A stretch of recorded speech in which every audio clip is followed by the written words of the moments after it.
آدمزاد، تجھ کو جو فائدہ پہنچے وہ اللہ کی طرف سے ہے، اور جو نقصان پہنچے وہ تیری ہی شامت اعمال کی وجہ سے ہے۔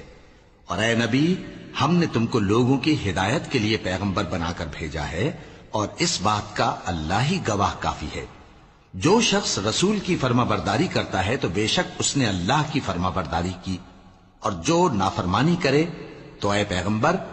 تمہیں ہم نے ان کا نگہبان بنا کر نہیں بھیجا۔ اور یہ لوگ منہ سے تو کہتے ہیں کہ آپ کی فرما برداری دل سے منظور ہے، مگر جب تمہارے پاس سے چلے جاتے ہیں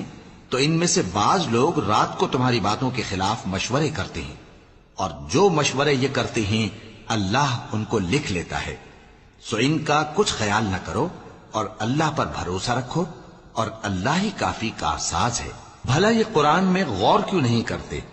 اگر یہ اللہ کے سوا کسی اور کا کلام ہوتا تو اس میں وہ بہت سا اختلاف پاتے، اور جب ان کے پاس امن یا خوف کی کوئی خبر پہنچتی ہے تو اسے مشہور کر دیتی ہیں، حالانکہ اگر اس کو پیغمبر اور اپنے ذمہ داروں کے پاس پہنچاتے تو تحقیق کرنے والے اس کی تحقیق کر لیتے، اور اگر تم پر اللہ کا فضل اور اس کی مہربانی نہ ہوتی تو چند آدمیوں کے سوا تم سب شیطان کے پیرو ہو جاتے۔